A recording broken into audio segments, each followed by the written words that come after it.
संकल्पपूर्ती सोहळा कार्यक्रम झाला। त्याला आपल्या महाराष्ट्राचे मंत्री महोदय संजयजी राठोड उपस्थित होते। त्यांच्या उपस्थितीमध्ये हा संकल्पपूर्ती सोहळा कार्यक्रम संपन्न झाला। आम्ही दर महिन्याला समाजासाठी उपयुक्त असे विविध उपक्रम राबवतो। त्यातला हा एक उपक्रम होता कच्चे बंधारे। याच्या मागच्या महिन्यामध्ये आम्ही उपक्रम जो राबवला होता तो वृक्ष लागवडीचा होता। आज आम्ही 4,598 कच्चे बंधाऱ्यांचा संकल्पपूर्ती सोहळा कार्यक्रम केला। त्याच्या अगोदर गणेशजी नाईक यांचा नाशिकमध्ये त्यांच्या हस्ते कार्यक्रम झाला। एक महिन्यामध्ये आम्ही 1,14,374 झाडं लावलेली होती। आज त्या संदर्भामध्ये झाला उपक्रम। आता आमचा रक्तदान कॅम्प चालू आहे। Sickle cell, kidney failure, blood cancer असे जे रुग्ण असतात, अपघात घडलेल्या रुग्णांना रक्त मिळालं पाहिजे म्हणून दरवर्षी आम्ही 15 दिवसाचा कॅम्प घेतो। आता सुद्धा कॅम्प चालू आहे आमचा। 4 तारखेला सुरू झाला, नंतर 18 तारखेला कॅम्प संपन्न होईल। गेल्या वर्षी आम्ही 1,36,272 रक्त बाटल्या दिल्या होत्या। आता ह्या वर्षी आमचा अंदाज आहे की आम्ही 1.5 लाख पार करू। तर हे अशा प्रकारचे विविध उपक्रम राबवत असतो। मी धर्मगुरू असल्यामुळे धर्माचंही कार्य केलं जातं। कालच आमचा एक कार्यक्रम झाला गुजरातमध्ये, घर वापसी। या घर वापसी कार्यक्रमामध्ये आम्ही 313 कुटुंबांना हिंदू धर्मामध्ये पुनश्च घेतलेला आहे आणि तो आकडा आहे 1,53,343।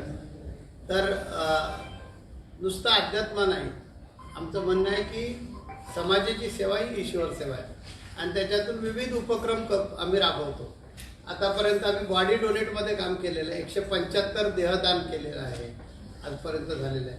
शासकीय जी विद्यालय आहेत, महाविद्यालय, या शासकीय महाविद्यालयामध्ये उदयनमुख डॉक्टर तयार होण्यासाठी त्यांना बॉडी उपलब्ध झाला पाहिजे म्हणून ते बॉडी डोनेटचं काम करतो आम्ही।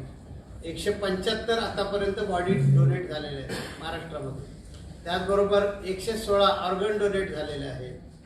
आमची ॲम्ब्युलन्स सेवा आहे। आमच्या 53 ॲम्ब्युलन्स जवळजवळ 16 वर्ष लोकांचे जीव वाचवत आहेत। ॲक्सिडेंट झाल्यानंतर 10 मिनिटाच्या आत त्यांनी यायचं, पेशंटला उचलायचं, नजीकच्या हॉस्पिटलमध्ये दाखल करायचं। त्याचबरोबर आमचं नर्सरीपासून ग्रॅज्युएशनपर्यंत CBSE बोर्डाचं फुकट शाळा आहे, कॉलेज आहे, ते नाणीजामीते आहे।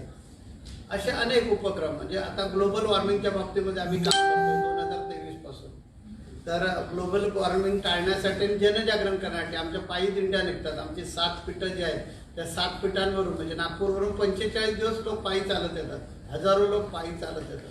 पाणी अडवा, पाणी जिरवा, वृक्ष लागवड करू नका, म्हणजे वृक्ष लागवड करा, वृक्ष तोडू नका, प्लास्टिकचा वापर टाळा, अशा प्रकारचं जनजागरण करणं, असे विविध उपक्रम आमच्या या संप्रदायामार्फत केले जातात। जगद्गुरू रामानंदाचार्य जो संप्रदाय त्यामार्फत विविध कार्यक्रम केले जातात। त्याचबरोबर अध्यात्मामध्ये सुद्धा कार्य केलं जातं। आमचं सांगणं आहे की तुमचे डोळे विज्ञानवादी असले पाहिजे, मन अध्यात्मवादी असलं पाहिजे आणि बुद्धी वास्तववादी असली पाहिजे, अशी त्रिसूत्री आम्ही समाजाला देत असतो। आणि माझा संदेश आहे, तुम्ही जगा, दुसऱ्याला जगवा। आणि या संदेशातून पूर्ण भारत देशभर हे कार्य करत असतात। आपला हिंदू धर्म वाचला पाहिजे, हिंदू धर्म संघटित झाला पाहिजे, त्या अनुषंगाने सुद्धा आम्ही धर्माचं काम करत असतो। सर, आपण याप्रमाणे ज्याप्रमाणे धर्मपरिवर्तन मोठ्या प्रमाणात महाराष्ट्रामध्ये सुरू आहे, अशा धर्मपरिवर्तन करणाऱ्या लोकांना काय सल्ला असेल? धर्मपरिवर्तन जे आहे होण्याचं कारण असं आहे की आर्थिक परिस्थिती, आदिवासी ही ख्रिश्चन मिशनरी जे लोक आहेत ते आदिवासी पाड्यामध्ये जास्त करतात, कारण तिथे आर्थिक स्थिती हा एक त्यांना फायदेशीर पडणारा सहज उपलब्ध होणारा मार्ग आहे। आणि दुसरा प्रकार असा आहे की अज्ञानाचा फायदा घेतात, म्हणजे काही वाटेल ते मनात येईल ते ठोकतात आणि फसवतात लोकांना। आणि अशा प्रकारे धर्मांतर जोरात सुरू आहे। त्याच्यावर मी मोठं काम करतो। मी आतापर्यंत 1,53,343 कुटुंबांना हिंदू धर्मात आणलेलं आहे।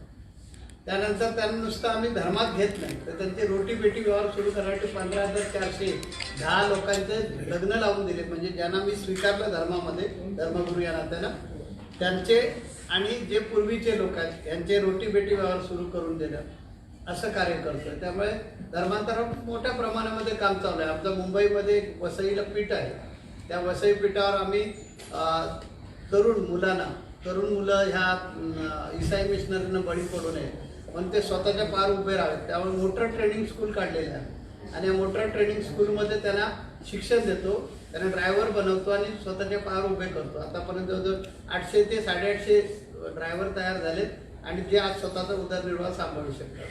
नर्सिंग शिकणाऱ्या ज्या मुली असतात त्यांना पैसे दिले जातात संस्थानातर्फे आणि त्यांनी नर्सिंगचं शिक्षण घ्यावं, जेणेकरून हे जे ख्रिश्चन मिशनरांचे जे भूलथापा चालू आहे आणि प्रलोभनाची चालू आहे त्याला बळी पडू नयेत यासाठी काम चालू आहे. काय होतंय की हे जर थांबायला पाहिजे असेल तर त्याच्यावर शासनानं काम करणं गरजेचं आहे. शासन आज इंग्लिश मिडियमचं जे स्कूल आहे, आमच्याकडे मराठी चालू आहे. मराठी असणं आवश्यक आहे. आपण ज्या महाराष्ट्रात राहतो ते मराठी असणं आवश्यक आहे. परंतु आज जर धर्म वाचवायचा असेल तर इंग्लिश मिडियमची शाळा असणं आवश्यक आहे. कारण हा प्रयोग मी नाणीतला केलेला आहे. आमचं जे CBSE बोर्ड आहे ते इंग्लिश मिडियमचं आहे आणि त्यामध्ये वेद विज्ञान शाळा तुम्ही घाला की जे शिक्षण आहे, शालेय शिक्षण ते तुम्ही इंग्लिश मिडियममध्ये द्या आणि जे संस्कार आहेत आपल्या धर्माचे ते केले पाहिजे. कारण ह्या कॉन्व्हेंट शाळा ज्या त्या कॉन्व्हेंट शाळा काय करतात, सगळे येशूचं शिकवतात आणि लहानपणामध्ये ज्या वयामध्ये ही मुलं घडू शकतात किंवा त्यांच्या मनामध्ये जे एकदम फिक्स होऊन जातं तिथेच हे काय करतात, धर्मांतराचा प्रयोग करायला सुरुवात करतात आणि येशूबद्दलचं सगळं सांगतात, हिंदू धर्माबद्दल नफरत निर्माण करतात आणि हीच मग पुढे उदयनूक पिढी जी आहे ती धर्मांतर ॲटोमॅटिक करते. ह्या ख्रिश्चन मिशनरीचे असे लपंडाव आहेत की ते घरवाप म्हणजे धर्मांतर करतात पण त्यांचं आडनाव बदलत नाही, त्यांचं त्या व्यक्तीचं नाव बदलत नाही, आडनाव बदलत नाही, त्यांची जात बदलत नाही आणि फक्त बाप्तिस्मा नावाचा एक प्रकार असतो त्यांच्यामध्ये तो करून उपासना पद्धती बदलतात. म्हणजे ते लोक बरोबर काय करतात की हिंदू धर्माच्या विरुद्ध वागायला सुरुवात करतात आणि त्याला वोट बँक बनवायचे, दुसरं काही नाही. त्यातला छुपा अजेंडा आहे. त्यांनी एखादी व्यक्ती स्वेच्छेनं समजा त्यांच्या धर्मात गेली तर त्याला आमचा विरोध नाही, पण हे छळ कपटानं जे चाललेलं आहे प्रकार हे चुकीचं आहे. पुन्हा तुम्ही त्याला ख्रिश्चन बनवलं तर तुमच्या मंदिर, तुमचा जो चर्च आहे त्या चर्चमध्ये का नाही घेत? हे जे फाटलेले हिंदू जे आहे त्या हिंदूंना मुख्य त्यांचा कॅथोलिक लोकांचा जो चर्च आहे त्या प्रोटेस्टंट लोकांचा चर्च आहे त्याच्यामध्ये घेत नाही. म्हणजे लोकांच्या भावनांशी खेळायचं, लोकांच्या अज्ञानाचा फायदा घ्यायचा आणि त्यांना फसवायचं आणि आपली वोट बँक मजबूत करणे. कारण या देशामध्ये लोकशाही चालते, तर लोकशाहीमध्ये ज्याचंही वोट जादा आहे ते निवडून येतात. आपण बघितलं काल MMM सुद्धा आता दुसऱ्या नंबरला आला आहे MMM. ही काय तर वोट बँकची ही नीती आहे.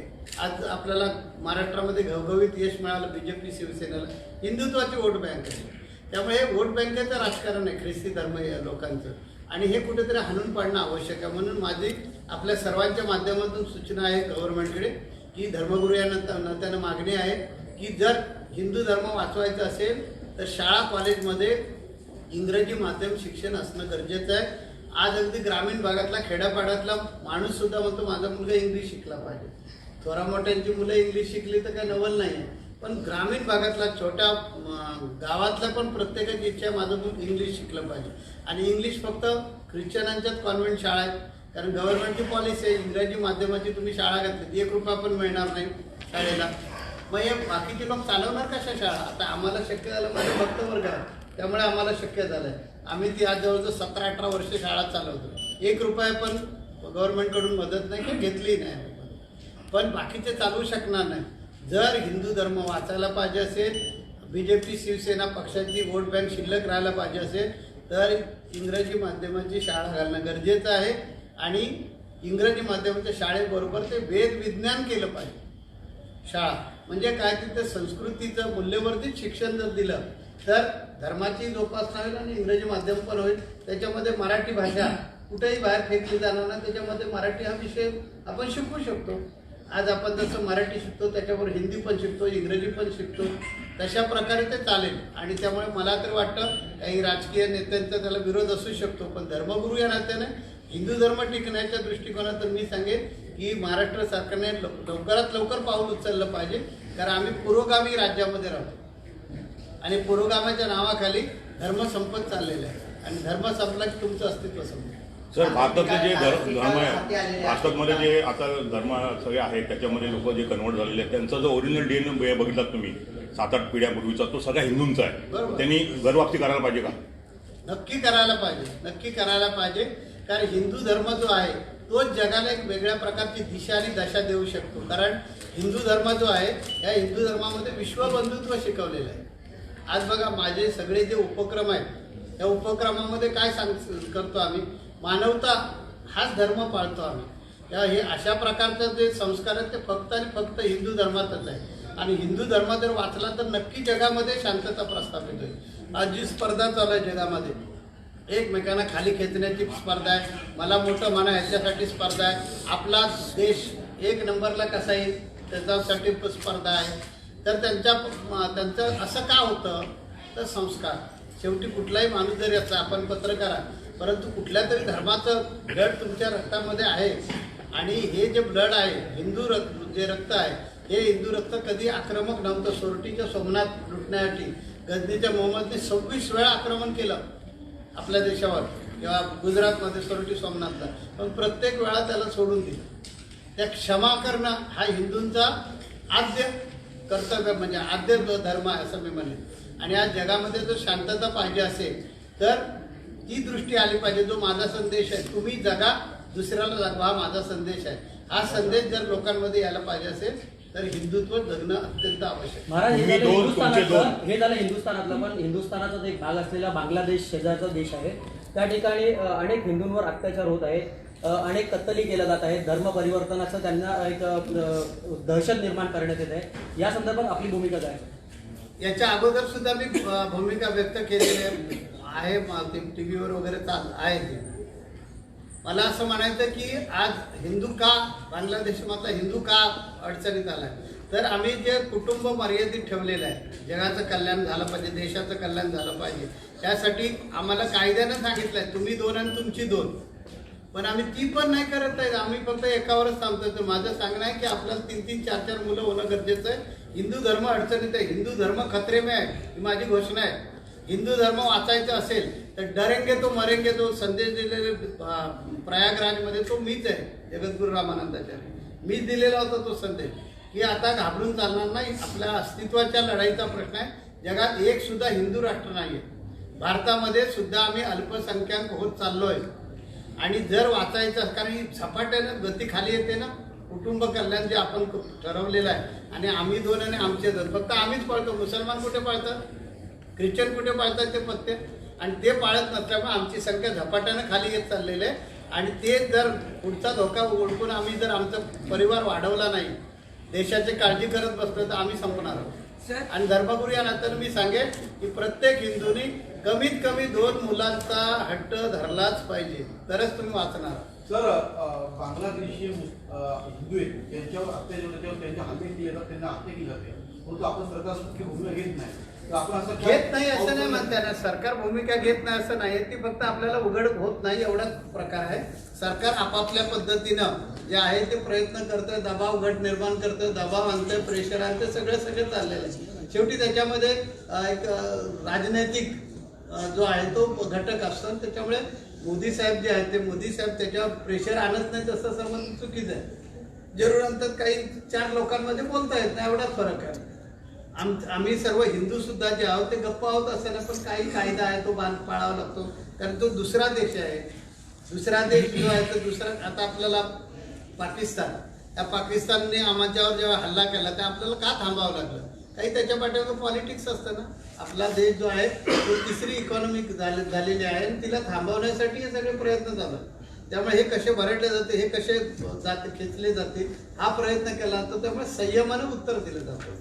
आपल्या बांगलादेशमध्ये जे हिंदूंचं कत्तलीकरण होतं त्याला भारत देशाचा सपोर्ट नाही, भारत देशाचा जरूर त्याला विरोध आहे. मला वाटतं मोदी साहेब आणि त्यांचं जे सरकार आहे ते त्याच्यावर कसा कंट्रोल याचा सातत्यानं प्रयत्न करतात आणि वरिष्ठ लेवलला ते प्रयत्न चालू आहेत. सर, तसं ख्रिस्ती धर्मामध्ये जसं धर्मांतर जास्त प्रमाण आहे तसं मुस्लिमांकडनं ते कुठल्या पट्ट्यात होतं महाराष्ट्रात स्पेसिफिक असं काही हे आहे का? मुस्लिम लोकांचं जे आहे ते लव जिहादच्या नावाखाली चाललेलं असतं.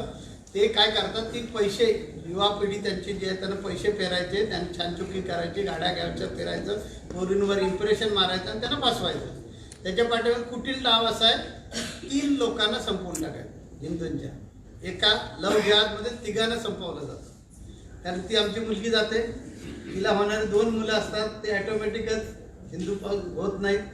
आणि मग त्या मुलीबरोबर मौज मजा करायची, सगळं काय करायचं, उपभोगायचं आणि मग तिला विदेशात घेऊन जाण्याचं गाजर दाखवायचं आणि तिकडे अरबी लोकांना विकून टाकायचं. हे षडयंत्र आहे. हे उधळून टाकलं पाहिजे. म्हणून आम्ही आमच्या माध्यमातून लोकांमध्ये जनजागरण करतोय.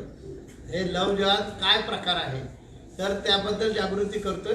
आणि पूर्वी म्हणजे तलवारीच्या जोरावर धर्मांतर व्हायचे, आता हे अशा गोंडस पद्धतीनं धर्मांतर होतं. महाराज, शाळेचा एकंदरीत तुम्ही विषय सांगितला होता की इंग्रजी ज्या शाळा आहेत, ख्रिस्ती ट्रस्टी ज्या चालवतात शाळा, आपणही चालवल्या पाहिजे. मात्र महाराष्ट्रातील अनेक अनुदानित ज्या मदरसे असतील किंवा ट्रस्टी शाळा असतील, त्यांच्या व्यतिरिक्त मराठी शाळा ज्या आहेत त्या बंद होत चाललेल्या आहेत.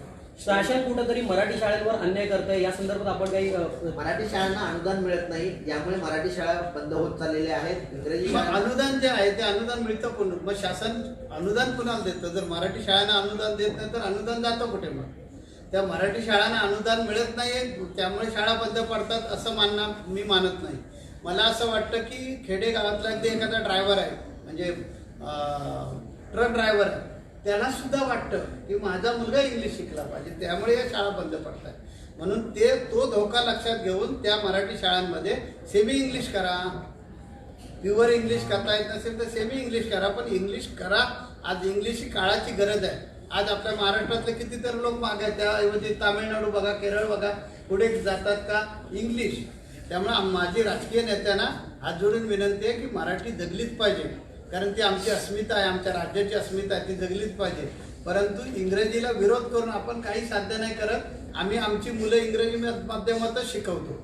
फक्त आम्ही माईक घेतो आणि पुढे सांगतो की हे मराठीत चाललं पाहिजे, अमुक चाललं पाहिजे. या इंग्रजी ही काळाची गरज आहे असं समजून इंग्रजी माध्यमाला सुद्धा प्रोत्साहन दिलं पाहिजे, या मताचा मी आहे. पण मी म्हटलेलं आहे की त्याच्यामध्ये वेद विज्ञान शिकवा. म्हणजे तुम्ही इंग्रजी शिकवत असताना आमची संस्कृती शिकवा, ही काळाची गरज.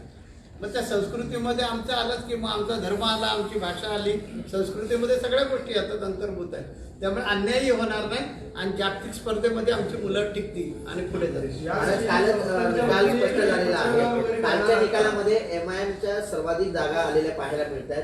हिंदुत्वाचं सरकार म्हटलं जात आहे, महाराष्ट्रामध्ये आहे, केंद्रामध्ये आहे. मग हे MIMच्या एवढ्या सीट येण्याचं कारण काय आहे? मुंबईमध्ये देखील तशाच प्रकारची परिस्थिती. मुसलमान जे लोक आहेत धर्माबद्दल स्वामीनिष्ठ आहेत, धर्मनिष्ठ आहेत आणि ते आमच्यासारख्या लोकांना जागृत केलं पाहिजे. धार्मिकदृष्ट्या धर्माबद्दलचं त्यांना कार्य समजून सांगितलं पाहिजे. धर्माबद्दलचं प्रेम निर्माण होतं अशा प्रकारचं कार्य केलं पाहिजे. ते जर केलं तर आमची सुद्धा वोट बँक होऊ शकते. आणि आम्ही दाखवलं ना, मागच्या इलेक्शनमध्ये लोकसभेचं इलेक्शन होतं त्यावेळेला विरुद्ध कौल केला होता. परंतु महाराष्ट्रात म्हणजे महाराष्ट्राचं ज्या विधानसभेचं इलेक्शन आलं त्याच्यामध्ये आम्ही साधू संतांचं चित्र बदललंय ना आणि दाखवलं की आमची पण हिंदूंची वोट बँक आहे. आज सुद्धा हे चित्र आहे. आजचा रिझल्ट जो आहे तो रिझल्ट 2 धर्मांचा विजय आहे. कारण BJP शिवसेनेचं जे आज बहुमत आलेलं आहे त्याच्या पाठीमागे लोक पण उभे आहेत. कारण BJPने आपलं हिंदुत्व सोडलं नाही आणि BJP आज सुद्धा आपलं हिंदुत्व धरून टिकून आहे. त्याचा हा विजय असं मला वाटतं. आणि MIMच्या बाबतीमध्ये सुद्धा तेच आहे. कोण आहे? सगळ्या मुस्लिम लोकांनी त्यांना उचलून धरलेलं आहे. आणि आज विरोधक म्हणून 2 नंबरचा सारखा म्हणजे पक्ष MIM होतोय, याचा अर्थ वोट बँक आहे. म्हणून सगळ्याच राजकीय पक्षांनी लक्षात ठेवलं पाहिजे, कुणीही अन्याय करू नका आणि लागून चालत बंद करून धर्माची बाजू धरा. आमचं असं काय म्हणणं नाही की आम्ही हिंदू लोक असे नाही, मुसलमानांवर अन्याय करा, ख्रिश्चनांवर अन्याय करा, त्यांना या देशात राहण्याचा अधिकारच नाही, असलं काय आमचं म्हणणंच नाही आहे. पण तुम्ही मध्यंतरी अशी काळ आला होता 2014च्या अगोदर, आमचा हिंदूंचा कुठलाही उत्सव आला रे आला की चॅनेलच्या माध्यमातून अशी काहीतरी एक सिरीज लागायची की हिंदू भुरकटलेला विचाराचा आहे, हिंदू धर्म म्हणजे एकदम बाद झालेला धर्म आहे, हिंदूंचे सगळे विचारच अधोगतीला नेणार आहे, पण हे हिंदूंचे विचारच देशाची प्रगती करतील. आज मोदी सरकार संपूर्ण जगामध्ये म्हणजे 3 नंबरच्या इकॉनॉमिकपर्यंत पोचलेलंच आहे, परंतु संपूर्ण जगामध्ये जे हिंदू धर्मीय किंवा भारत देशाला मान सन्मान मिळतो तर आमच्या संस्कृतीची धरोहर आहे असं मी समजतो. महापौर कुणाचा मराठी महापौर बसवणार असं देखील म्हटलं जात आहे, मात्र महायुतीकडून हिंदू महापौर असं म्हटलं जात आहे. मराठी आणि हिंदू हे वेगवेगळं करण्याचा दावा आहे का असं वाटतं? मी राजकारणावर बोलत नाही, मला त्यातलं फारसं कळत नाही. म्हणून पण मला- हिंदू हा विषय आल्यानंतर मराठी वेगळं समजले जातात, हिंदू वेगळे आहेत का? कारण मराठी महापौर काही म्हणतायत, काही मी हिंदू धर्मगुरू असल्यामुळे हिंदू आहे, पण तो मराठी असू दे, केरळवाला असू दे, तामिळनाडूवाला असू दे, तेलंगणावाला असू दे किंवा उत्तर भारतातला कुठलाही माणूस असू दे, हिंदू हा हिंदूच आहे. मला भेद करून चालणार नाही, कारण माझी शिकवण आहे ज्या भगवान आद्य जगद्गुरू रामानंदाचार्य 1300 सालामध्ये आले, इसवी सन 7व्या शतकामध्ये शंकराचार्यांचा प्रादुर्भाव झाला आणि 13व्या शतकामध्ये रामानंदाचार्य आले. त्यांनी त्यावेळी सांगितलं, जात पात पूछे ना कोई, जो हरि का भजन करे वो हरि का होई. आणि यामुळे मला भेद करून चालणार. सर महाराजी तुम्ही आता सांगितलं, आपण आता सांगितलं की हिंदू हा खत्रेमध्ये आहे, पण भारत देश हा हिंदूंचा आहे, तर खत्रेमध्ये कसा असणार? कुठे हिंदूंचा देश आहे? सांगायला भारताचं संविधान काय सांगतं? हिंदू देश आपण म्हणतो फक्त, म्हणजे आमच्या कोकणामध्ये असं म्हणतात की उपाशी राहायचं पण मिशीला तूप लावून एक अन्नाचं शीत लावून बाहेर घ्यायचं आणि ढेकर द्यायचं. तशी आमची स्थिती आहे. जगात एक पण देश नाही आहे हिंदूंचा. भारत देश सुद्धा नाही, नेपाळ होता तो सुद्धा निधर्मवादी देश झाला. त्यामुळे आपण खऱ्या अर्थानं खतऱ्यामध्ये आहोत. मला 2005 साली हा धर्मदंड देऊन जगद्गुरु पदावर विराजमान केलं. त्या दिवशी मी घोषणा दिली, हिंदू धर्म खतरे में आहे आणि हा हिंदू धर्म जर टिकायचा असेल तर सभी हिंदुओं में एकता हो, हा माझा संदेश आहे, तो पाळला पाहिजे. तरच आमचं जे अस्तित्व आहे, आज आम्ही अल्पसंख्याक होत चाललोय, आम्ही अल्पसंख्याक होत चाललोय का? तर आम्ही आमचं कुटुंब मर्यादित करत चाललोय. म्हणून कुटुंब मर्यादित नको का?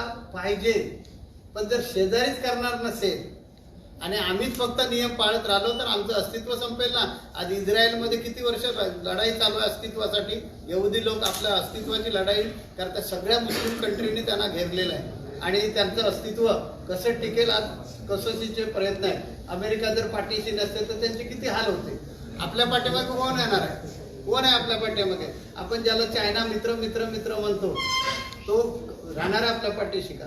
तर कोणी राहणार नाही. त्यामुळे आमचं अस्तित्व टिकवण्यासाठी आम्हाला कुटुंब जे आहे हे मर्यादित किमान 2 तरी असलं पाहिजे. त्याच्यापेक्षा जास्त असलं तर असायलाच पाहिजे.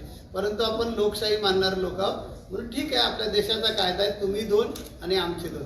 तसं मुसलमानांना पण बंदी करा, ही माझी मागणी आहे. त्यांनी सुद्धा या देशामध्ये जर राहायचं असेल तर लोकसंख्येचा भार वाढवून नाही घेतला पाहिजे. बोला आपण. सर, तुम्ही पर्यावरण विषयक एवढं काम करता, तर कोकणामध्ये जे प्रकल्प येणार आहेत त्याच्यामुळे पर्यावरणाची हानी होणार आहे का? याबद्दल आपल्याची काय भूमिका आहे? कसं आहे, देश विकसित व्हायला पाहिजे असेल तर काही प्रगती होणारच. प्रगती करून घ्यायची असेल तर थोडी अधोगती थोडी प्रगती हे करावंच लागेल, नाही तर बाहेर पडता येणार नाही. आमच्याकडे पर्यावरणाचं नुकसान होईल म्हणून आम्ही प्रगती करणार नाही.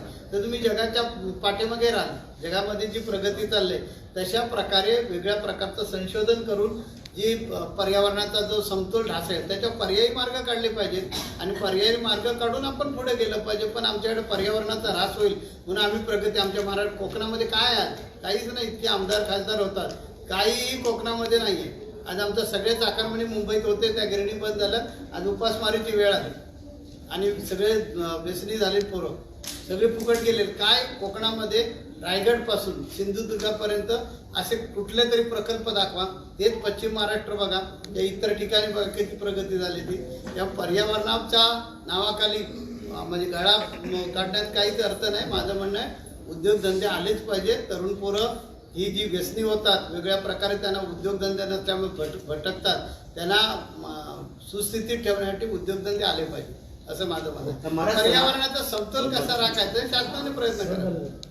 महाराज, कुंभमेळा येतोय. कुंभमेळ्याच्या आधी अनेक राजकीय पक्षांकडून वातावरण दाखवलेलं देखील पाहायला मिळालं. जे काही वृक्षतोड आहे याला देखील विरोध करण्यात आला. कुंभमेळ्याबद्दल नियोजनाचं कसं काय असेल? कुंभमेळा ही आमच्या महाराष्ट्राची अस्मिता आहे असं माझं मत आहे. कारण कोट्यवधी लोक भारतातलेच काय परंतु बाहेरचे सुद्धा लोक या कुंभमेळ्याच्या निमित्ताने येतात. आणि कुंभमेळा म्हणजे साधू संतांचा मेळा नुसता गमती जमतीसाठी होत नाही. तो दर 12 वर्षानं होतो कुंभमेळा. त्याच्यामध्ये धर्माबद्दलचे विचार पसरवले जातात, सांगितले जातात. काही ज्या गोष्टी असतात ना ते कालबाह्य झालेले असतात, ते काढून टाकावे लागतात, त्याचे नियम बनवावे लागतात. त्याचा विचार कुंभमेळ्यामध्ये होतो.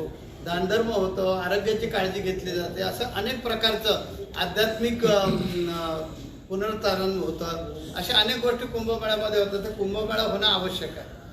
आता वृक्षतोडीबद्दल जोरात सुरू होतं. आमची स्थिती अशी होती की आमचा जिथे तंबू लागायचा तिथे आता डेपो आहे एसटीचा. आता हे जर असं झालं तर कुंभमेळा जो आहे तो होऊ कसा शकणार. काही जणांनी प्रस्ताव ठेवला की कुंभमेळ्याची जागा बदला. कसं शक्य आहे ते, कारण त्यातलं आध्यात्मिक प्रतिष्ठान आहे. त्या ठिकाणी त्या कुंभमेळ्याच्या ठिकाणी गरुडाने जे पृथ्वीवरून म्हणजे स्वर्गातून जे अमृत आणलं तर त्याचे थेंब पडले तर ते ठिकाण कुंभमेळा आहे. त्या उद्या ते नाशिकवरून कुठेतरी अजून घेऊन चला, हा प्रस्ताव चुकीचा आहे. का? ज्यांना अध्यात्म समजत नाही ते काही मनात येईल ते बोलत राहतात. त्याला काही अर्थ राहणार नाही. त्याला आध्यात्मिक अधिष्ठान असेल तर तो कुंभमेळा होणारच नाही. त्यामुळे नाशिकचा कुंभमेळा तिथेच झाला पाहिजे. 12 वर्षामध्ये झाडं तिथे लागलेली आहेत, मान्य आहे. दुर्लक्षित असतो कधी कधी भाग, त्यामुळे तिथे झालेल्या. पुन्हा नाशिक तिथेच कुंभमेळ्याच्या जवळच शहरीकरण झाल्यामुळे काही इमारती झालेल्या आहेत आणि त्यामुळे कुंभमेळा मुळातच जागा कमी आहे. प्रयागसारखी तिथे कुंभमेळ्याला जागा नाही. त्यामुळे वृक्ष जे आहेत काही जे तिथे वृक्ष आहेत त्याचं रिप्लांटेशन करायला पाहिजे. मी सुचवलं त्यांना की तुम्ही रिप्लांटेशन करा आणि जागा कुंभमेळ्यासाठी खाली करून दिली पाहिजे आणि तिथं कुंभमेळा भरलाच पाहिजे, कारण हिंदूंच्या अस्मितेचा तो प्रश्न आहे. तर प्रयागराजमध्ये देखील चेंगराचेंगरी झाली होती जागा कमी असल्यामुळे. आता देखील तीच परिस्थिती आहे. सरकारचं आणि साधू संतांचं कसं नियोजन असणार आहे? सरकार आपल्या पातळीवर नियोजन करत आहे. आम्हाला साधू संतांनी ज्या ज्यावेळी बोलवतात त्यांच्या मिटिंगला त्यावेळी आम्ही आमचे सुझाव देतो. मी त्यातला एक सुझाव दिलेला आहे. आत्ताच नाशिकमध्ये हायवेचा प्रॉब्लेम इतका आहे, रस्त्यांच्या ट्रॅफिकचा एवढा प्रॉब्लेम आहे, पर्यायी मार्ग काढा. तर आता नाशिकचं पब्लिक आहे तर इतकं पंचायत झालेलं आहे. कुंभमेळ्याचं पब्लिक आलं तर काय होणार, असा मी माझ्या पद्धतीनं एक सुझाव यांना दिलेला आहे, सरकारला दिलेला आहे. तसे वेगळे जे सूचना येत आहेत त्याच्यावर सरकार प्रयत्न करत आहे. सरकार सकारात्मक आहे, सरकार करणार. महाराज, हिंदू धर्माविषयी नेहमी अंधश्रद्धा म्हणून त्यांची किल्ली उडवण्याचं धाडस त्यांच्यात एकदम उठतं. हा पुरोगामी राज्य आहे ना, त्या पुरोगामी राज्याच्या नावाखाली किंवा पुरोगामी विचाराच्या नावाखाली धर्माला अंधश्रद्धा ठरवण्यामध्ये सगळी शर्यत लागलेली असते आणि त्याच्यातून हा सगळा प्रकार होतो. अंधश्रद्धा नाहीत असं नाही, पण अंधश्रद्धा आणि श्रद्धेमध्ये भरपूर फरक आहे. ज्या श्रद्धा तुम्हाला प्रूव्ह करून दाखवतात, अंधश्रद्धा प्रूव्ह नाही करत. अंधश्रद्धा आपल्याला दुबळ्या बनवतात. श्रद्धा जी आहे ती आपली मानसिक पॉवर जी आहे ती सुदृढ करतात, सक्षम करतात. मी लोकांना सांगतो तुम्ही भक्ती करा. का करा तर देव प्रसन्न होण्यासाठी भक्ती नाही सांगितलेली. भक्ती ह्यासाठी आमच्या ऋषीमुनींनी सांगितले की तुम्हाला जगण्यासाठी संयम आवश्यक आहे, तुमच्यामध्ये समयसूचकता आवश्यक आहे, तुमच्यामध्ये प्रगल्भता आवश्यक आहे, तुम्हाला साधक बाधक विचार करता आला पाहिजे. जीवनामध्ये वेगळ्या प्रकारचे प्रसंग येतात, ते हाताळता आले पाहिजेत. तुमच्यामध्ये नेतृत्व करण्याचे गुण आले पाहिजेत, तुमच्यामध्ये खिलाडू वृत्ती असली पाहिजे. हे सगळ्या ज्या गोष्टी आहेत त्या तुमच्यामध्येच प्रत्येकामध्ये. आणि त्या जर डेव्हलप व्हायच्या असेल तर एकाग्रतेचा व्यायाम घ्या, तो म्हणजे भक्ती. मला थोडा एक वेगळा प्रश्न आहे. आपण म्हणालात की राजकारण लागायचं, मी सरकारला बरेच काही सूचना मौलिक सूचना. मी धर्मगुरू आहे. मी धर्मगुरू असल्यामुळे धर्माच्या ज्या गोष्टी आहेत ना तो सांगण्याचा माझा अधिकार आहे म्हणून सांगितलं. म्हणून वेगळा पण राजकारणामध्ये मी बाकी हस्तक्षेप नाही करत. म्हणून वेगळा प्रश्न आहे. जसं उत्तर प्रदेशमध्ये योगी आहेत तसा भविष्यात तुम्ही विचार कराल का? मग राजकारण माझा पेशाच नाही. मला राजकारण आवडत नाही. म्हणजे राजकारणामध्ये बाकीच्यांना जायचं असेल तर जाऊ दे. माझं अध्यात्म एवढं आहे ना, माझ्याकडे वेळच नाही आहे. महाराज, देशाचे राष्ट्रपती हिंदू आहेत, पंतप्रधान हिंदू आहेत, बघायला गेलं तर अर्ध्यावरनं जास्त राज्याचे मुख्यमंत्री हिंदू आहेत, तरी हिंदू कचरेमध्ये असतात. आता कुठे आम्ही बघा ना, आता भारत देशामध्ये परिस्थिती कशी आहे. भारत देश सुद्धा हिंदू राष्ट्र नाही आहे. जगात एक सुद्धा हिंदू राष्ट्र नाही. पदावरती हिंदूच पण संविधान आहे ना, संविधान पाळावं लागतं ना. संविधानामध्ये काही ज्या गोष्टी घालून ठेवलेल्या आहेत त्याचा बरोबर फायदा जो आहे तो विरोधक उचलत असतात आणि त्यांना हिंदू धर्म कसा कमकुवत होईल यासाठी प्रयत्न करायचे असतात. ओके. जशास तसे ताज्या घडामोडी पाहण्यासाठी व आपल्या परिसरातील बातम्या प्रसारित करण्यासाठी आजच आमच्या चॅनलला सबस्क्राईब आणि लाईक करायला विसरू नका. संपर्क करा वेद न्यूज मराठी, सिद्धेश्वर मठपती, मुख्य संपादक.